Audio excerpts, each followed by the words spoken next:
사도 바울은 우리가 앞서 보았는데 고린도전서 15장의 부활과 관련된 말씀을 쭉 했었고, 그래서 그 부활의 은혜와 그 부활의 영광 안에 거하는 인생은 그가 살아가는 날 동안 어떻게 그 날들을 주님 앞에 살아야 된다라고 말씀했느냐면 15장 58절 결론 부분에서 이렇게 말씀을 했죠. 그러므로 내 사랑하는 형제들아, 견실하며 흔들리지 말고 항상 주의 일에 더욱 힘쓰는 자들이 되라. 이는 너희 수고가 주 안에서 헛되지 않은 줄 알미라 그랬습니다. 부활의 은혜, 그 부활의 영광 안에 살아가는 성도가 현실에서 주님 앞에 드러내는 그 믿음의 실제, 그 모습은 어떤 모습으로 드러나는가? 주의 일에 힘쓰는 삶. 그래서 주의 일에 힘쓰는 삶을, 그럼 구체적으로 어떻게 우리가 주의 일에 힘쓰는 삶을 살아갈 수 있을까에 대한 질문을 던질 때 사도 바울은 그 다음 장 16장 첫 시작을 어떻게 열어가느냐면 주를 위해 힘쓰는 삶을 연보하는 삶으로 연결하고 있는 것을 우리가 보게 됩니다. 우리가 크게는 내가 주의 일에 힘쓰는 삶을 산다라고 할 때 크게 두 가지로 우리는 구분할 수가 있을 거예요. 하나는 주님을 위해서 봉사, 충성하는 어떤 실제적인 사역에 대한 부분이 있을 수 있고, 두 번째는 연보, 소위 헌금하는 삶으로 구분할 수 있습니다. 그런데 사도 바울은 본질상 이 주를 위한 봉사와 주를 위해 드리는 연보를 구분하지 않고 하나로 통합해서 말씀하는 걸 우리가 확인할 수가 있습니다. 여러분, 우리가 앞서 보았는데요. 고린도 교회는 어떤 교회였는가? 지상에 있는 교회 안에 있을 법한 모든 문제들을 다 가지고 있었던 종합 선물 세트처럼 그렇게 모든 교회 안에 있을 법한 문제들을 다 지니고 있었던 교회가 고린도 교회였죠. 그래서 고린도 교회는 영원한 하나님의 나라나 복음에 대한 어떤 영광이나 부활의 진리에 대한 어떤 감동이나 신령한 하나님의 은혜에 대한 소위 하나님 나라에 대한 그런 어떤 주된 관심사보다 오히려 그들은 당짓고 엄난하게 살아가고 다른 지체들과 싸우고 세상에 허다히 많은 문제들을 경험하고 살았던 이들이 고린도 교회죠. 그러기에 고린도 교회의 성도들의 주된 삶의 관심사는 영원한 하나님의 나라에 있지 않고 이 땅에 살아있는 동안 나로 하여금 재미있게 살고 행복하게 살게 하고 나로 하여금 부유하게 살게 하는 지극히 나의 욕심, 육적인 삶에 관심에 편중되어 있었던 교회가 고린도 교회라 말할 수 있습니다. 그런데 그런 교회에게 오늘 사도 바울은 부활에 대한 진리를 말씀을 전하고 난 이후에 그 부활의 진리를 소유한 성도가 실제 삶 속에서 드러내는 삶의 구체적인 모습이 어떠해야 된다라고 얘기하면서 첫 번째로 던지는 포문이 연보와 관련된 말씀을 전하고 있다는 거죠. 여러분, 예나 지금이나 많은 사람들에게 있어서 가장 예민한 주제, 혹은 교회 안에서 많은 성도들이 되도록이면 좀 말씀 사역자가 안 했으면 좋겠다라고 하는 부담되는 어떤 설교 주제, 크게는 두 가지로 구분하는데, 하나는 죄 문제에 대한 지적이, 두 번째는 헌금, 소위 연보로 우리가 구분할 수 있을 겁니다. 일찍 교회 오신 분은 제일 먼저 오늘 주보를 딱 펼쳐보고 광고도 보시고 순서도 보시고 말씀 제목을 보셨을 거예요. 말씀 제목을 보니까 귀한 연보와 신앙 그렇게 적혀 있어요. 이 제목만 보고도 벌써 오늘 목사님이 헌금 많이 하러 가는 설교하겠구나. 좀 부담되는 시간일 것 같은데 그런 마음이 드시는 분 있을지 모르겠어요. 혹은 다음 주가 어떤 주일이죠? 추수감사 주일입니다. 추수감사 주일 앞두고 목사님이 지금 우리 성도한테 헌금 많이 해라 이런 말씀 좀 하시려고 이런 주제를 잡은 거 아니겠는가, 뭐 이런저런 나름의 부담을 지니면서 예배하고 있는 분이 있을지 모르겠어요. 고백하는데 추수감사 주일이기 때문에 연보와 관련된 말씀을 하는 것은 절대 아닙니다. 말씀의 순서를 따라가다 보니 그렇게 되어졌습니다. 자, 중요한 것은요, 이 물질에 대한 부분이 우리가 어떻게 바라봐야 되는가, 말씀 한 구절 볼까요? 주님이 하신 말씀인데 마태복음 6장 24절입니다. 같이 한번 읽어볼까요? 시작.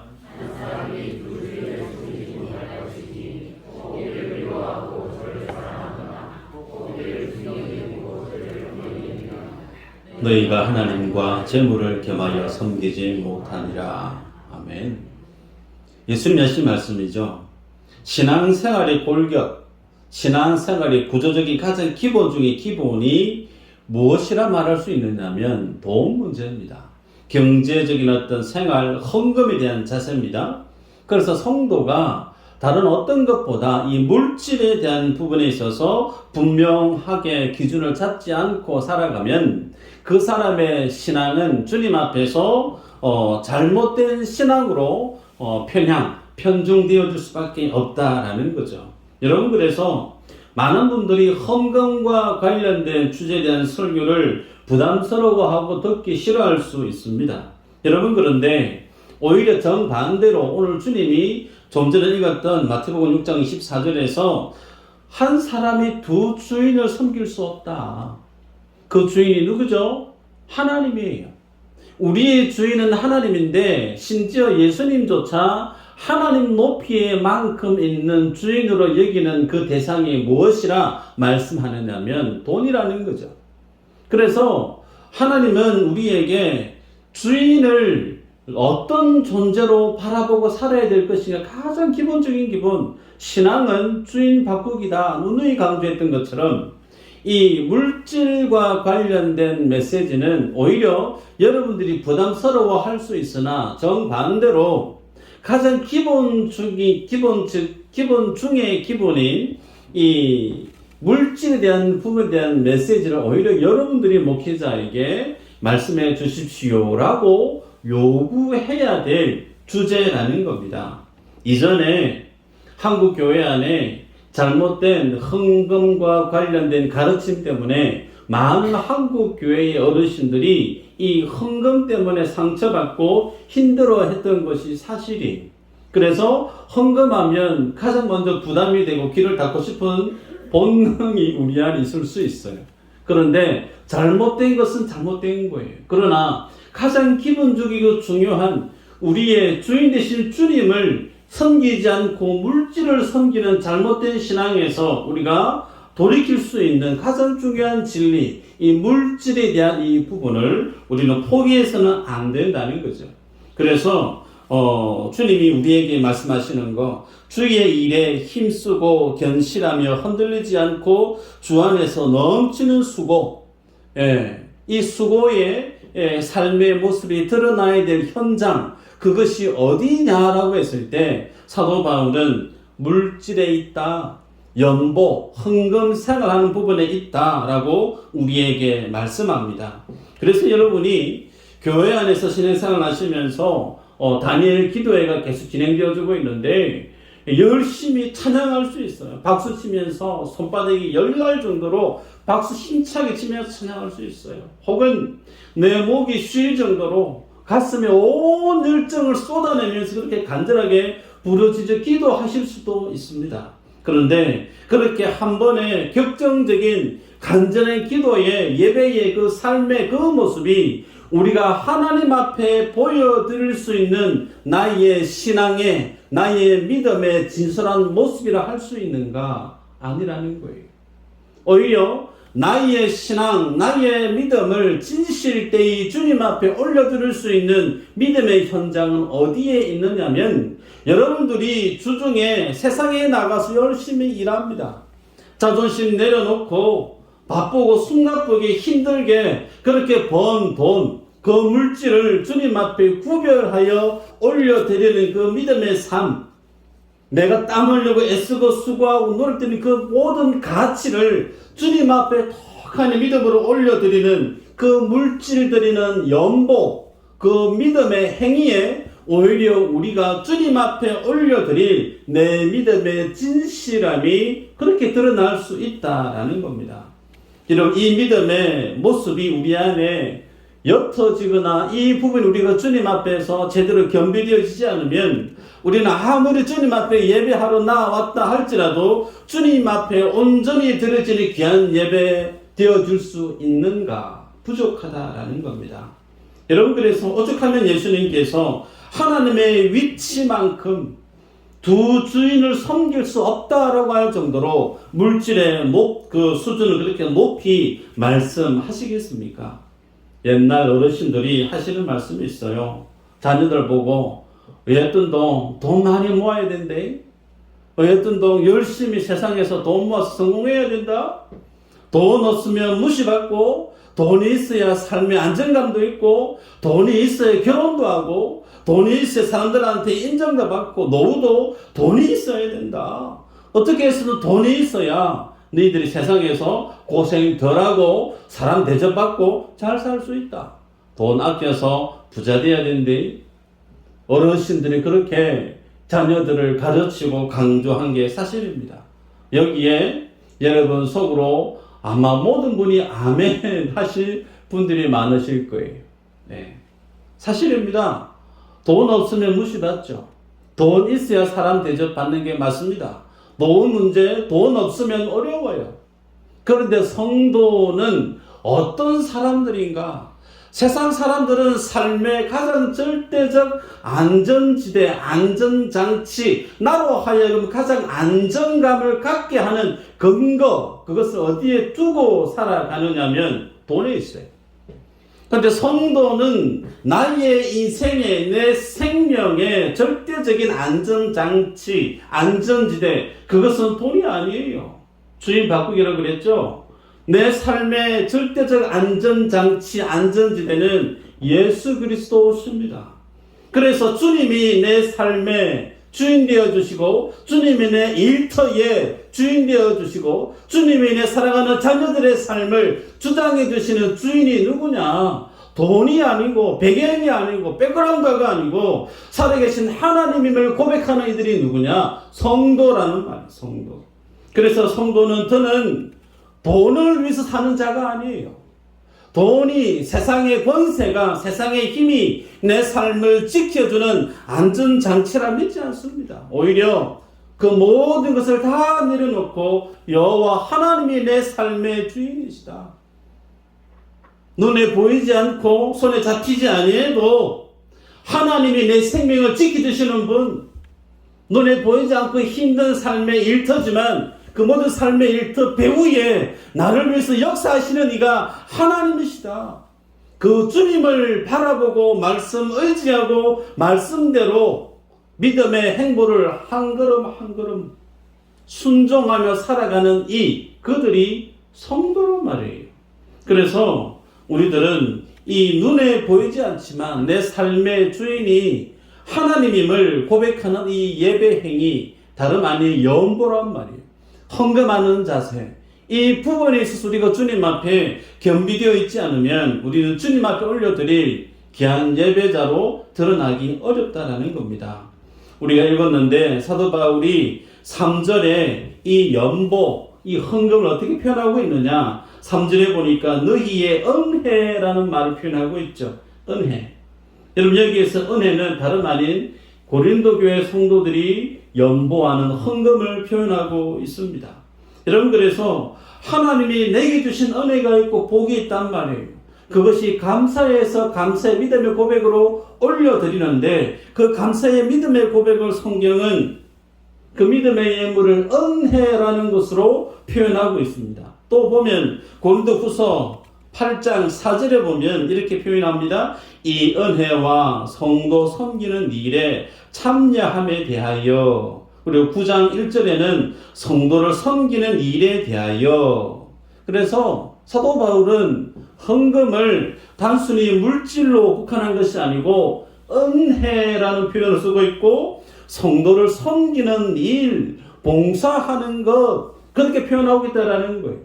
그래서 봉사와 섬기는 것과 연보를 따로따로 구분하는 것이 아니고 연보하는 그 행위 자체가 곧 하나님 앞에 올려드릴 은혜의 예물이고 내가 하나님을 섬기는 것이고 성도를 봉사하는 것임을 하나로 묶어서 표현하고 있는 것을 우리가 보게 됩니다.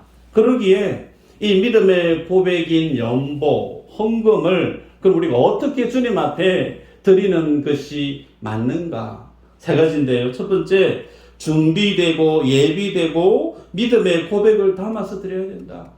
준비하고 예비되어져서 거기에 믿음의 고백을 담아 올려드리라. 1, 2절 보면 성도를 위하는 연보에 관하여는 내가 갈라디아 교회들에게 명한 것 같이 너희도 그렇게 하라.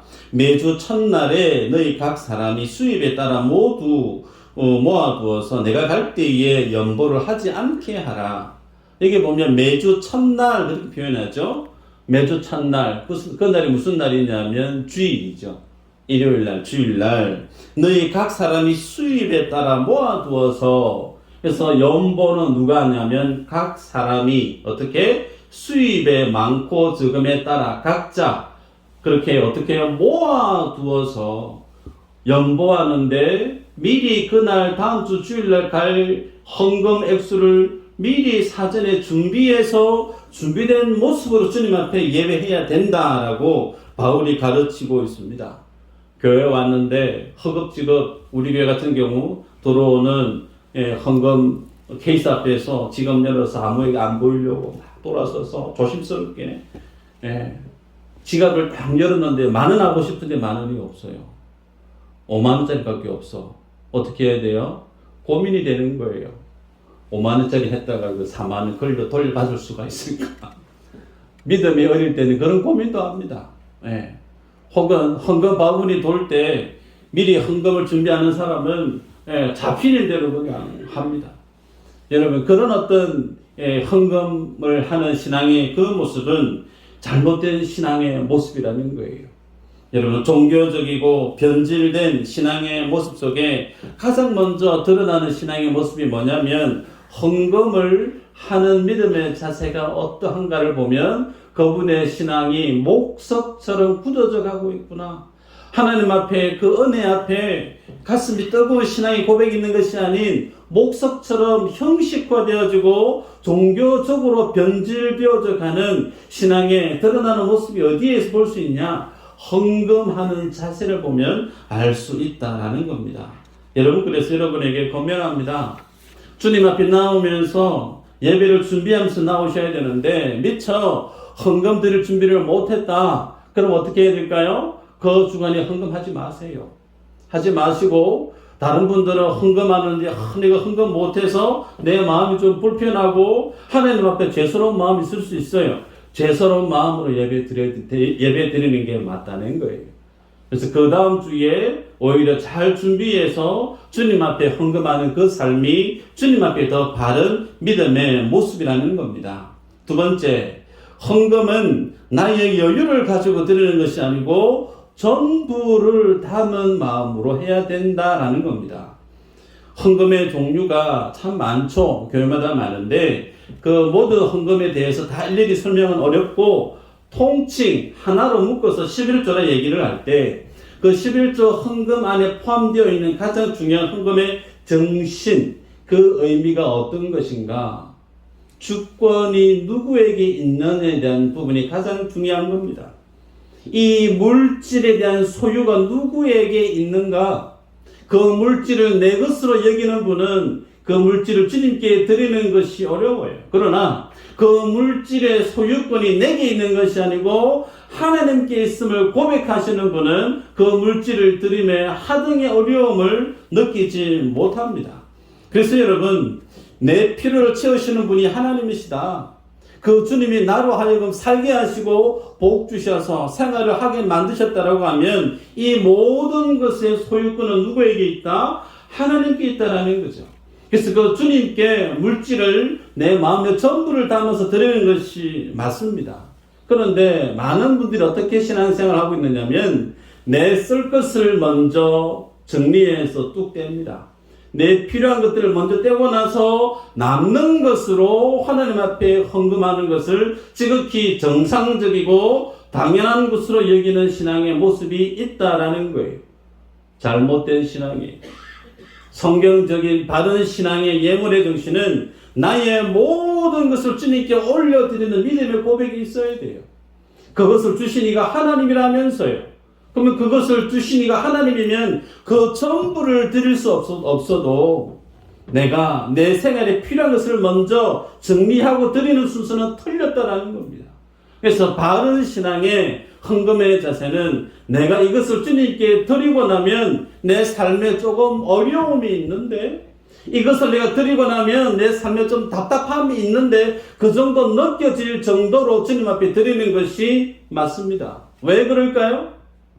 내 삶에 어려움이 없고 내 삶에 안정감을 주는 물질을 먼저 떼고 난 이후에 주님 앞에 헌금을 드리게 되어지면 그 물질이 하나님의 자리에 떡하니 서 있습니다.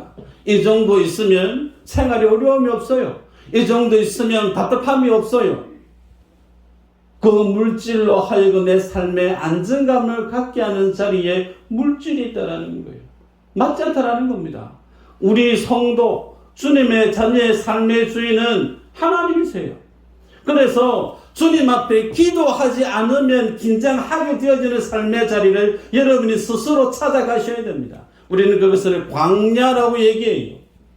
광야에는 씨 뿌려서 농사 지어서 먹고 사는 인생들이 아니죠. 하나님이 매일매일 만나를 주시지 않으면 그냥 굶어야 되는 거예요. 그래서 그 시간을 40년 동안 훈련시킨 목적이 어디 있는가? 내 삶의 생명의 주인이 내 능력이 있지 않다라는 겁니다. 그 믿음의 고백이 어떻게 우리가 날마다 경험할 수 있는가?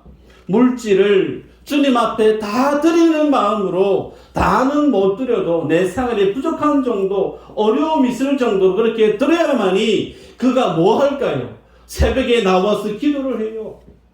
내 삶의 환경에 일터를 두고 주님 앞에 무릎 꿇고 머리를 조아리고 기도를 해요. 하나님이 내 삶의 주인이십니다. 주님이 이번에 하는 이 일에 복 주셔야 됩니다. 지혜를 달라고, 은혜를 달라고. 그래서 물질이 내 삶의 필요에 넉넉히 있으면 기도하는 인생이 없어요. 이 훈련을 우리는 해 가셔야 됩니다. 많은 분들이 이 물질이라는 훈련을 포기합니다. 쉽지 않거든요. 어려워요. 부담돼요. 그래서 물질을 항상 주님 앞에 드릴 때 내가 쓸 것을 먼저 정리해요. 그 신앙의 자세는 하나님이 내 삶의 주인임을 고백하는 신앙에 맞지 않는 믿음의 자세입니다. 먼저 어떻게 해요? 하나님께 먼저 드리는 거예요. 교회 형편을 바라보고 교회 주체를 바라보고 그래서 그것을 고민하면서 기도하면서 물질을 주님 앞에 구별하는 그 시간이 내 안에 있어야 된다는 거예요. 그런 거 전혀 고민 없이 내 삶에 대한 필요를 먼저 정리하고 난 이후에 남는 거 드리는 거.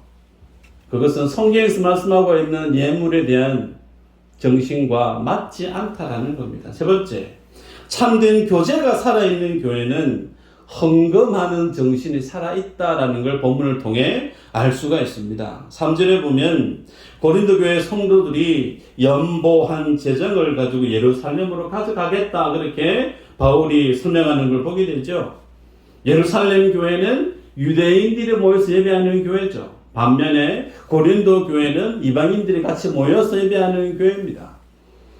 유대인과 이방인은 역사적으로 문화적으로 사람 취급을 하지 않는 깊은 갭이 있던 벽이 있었던 그런 인종 간의 그런 간격이 있었지만 이제는 그 물질이 고린도에서 예루살렘으로 가고 있는 것을 오늘 본문을 통해 확인하게 되어지죠.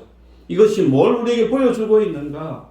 물질, 소위 건강한 교회는 하나님 안에서 유대인이든 혹은 이방인이든 모두가 주 안에 한 가족이라는 거예요. 주 안에 한 식구라는 개념이죠. 그러기에 그들에 대한 사랑의 고백이 어디까지 확장되어져야 되느냐? 우리 교회를 벗어나서 다른 교회, 예루살렘 교회, 그들이 우리와 피부가 다릅니다. 전혀 아무 일면식이 없는 사람들이죠. 그럼에도 불구하고 그 교회의 안타까움과 그 교회의 힘겨움 앞에 모른 척하지 않고 그 교회를 위해서 섬기는 믿음의 모습이 고린도 교회 안에 있다라는 겁니다. 그래서 여러분, 교회 안에 물질이 어떻게 통용되어지고 운영되어져야 되는가? 그 교회 안에서 수입이 되어졌다가 그 교회 안에서 지출로 끝나버리면 안 된다는 거예요. 건강한 교회는 그 교제의 모습 속에 무엇까지 드러나야 되느냐면 물질에 대한 부분까지 교회의 영역 안에 반드시 있어야 된다는 겁니다. 자, 그러면 고린도 후서 8장에 보면 오늘 이렇게 16장에서 물질의 연보에 대한 그의 사역이 쭉 얘기가 되었었습니다. 마게도냐를 지나서 에베소에 가서 내가 선교할 계획이 있다. 그러면서 고린도전서를 마쳤고 고린도 후서로 넘어가면 8장에서 이제 그가 고린도 교회에서의 그 연보를 통해서 마게도냐 지역에서 사역했던 사역 보고가 기록됩니다. 고린도서 8장 1절에서 5절인데요. 형제들아, 하나님께서 마게도냐 교회들에게 주신 은혜를 우리가 너희에게 알리노니 환난의 많은 시련 가운데서 그들의 넘치는 기쁨과 극심한 가난이 그들의 풍성한 연보를 넘치도록 하게 하였느니라. 내가 정언하노니 그들이 힘대로 할 뿐 아니라 힘에 지나도록 자원하여 이 은혜와 성도 섬기는 일에 참여함에 대하여 우리에게 간절히 구하니 우리가 바라던 것뿐 아니라 그들이 먼저 자신을 주께 드리고 또 하나님의 뜻을 따라 우리에게 주었도다. 고린도 교회가 연보했던 그 믿음의 은혜의 영향력이 바울을 통해서 마게도냐 지역에 있는 여러 많은 교회까지 파급이 되어졌다라는 겁니다. 여러분, 그래서 우리가 주님 앞에 갖는 나의 믿음의 모습이 물질 앞에서 정비례하고 있는가? 여러분 스스로 점검하시길 바라요. 내가 예수를 믿는 믿음이 있다라고 하면 그 믿음과 똑같은 수치가 물질로 주님 앞에 드러나야 돼요. 내가 주를 향한 믿음이 있다라고 하는데 그 물질에 대한 나의 삶의 태도가 자세가 반비례라고 되어 나타난다면 그분의 신앙은 잘못된 신앙입니다. 여러분, 그래서 마게도냐에 있었던 교회들이 얘기합니다. 많은 환난, 시련 가운데 그들의 넘치는 기쁨과 극심한 가난이 그들의 풍성한 연보를 넘치게 했다. 내가 정언하노니 그들이 힘들어 할 뿐 아니라 힘에 지나도록 자원해서 성도를 섬기는 그 은혜에 참여했다. 다른 사람이 미수제일교회를 위해서 내가 열심히 연보한 거, 다른 어느 누가 나의 믿음의 삶에 대해서 증언할 사람이 우리 안에 있을까? 목사님요, 다른 사람 몰라도 저분은 정말 교회를 위해서 전부를 던진 사람이 내가 증언할 수 있습니다. 그런 분이 많이 있는 교회는 참 복되고 행복한 교회죠. 그 믿음의 자리에 여러분들이 꼭 서 있기를 주의 이름으로 축복합니다. 물질이 주인이 아니에요. 하나님이 나의 주인이시면 그 물질에 대한 바른 믿음의 질서가 여러분 안에 회복되시기를 주의 이름으로 축복합니다.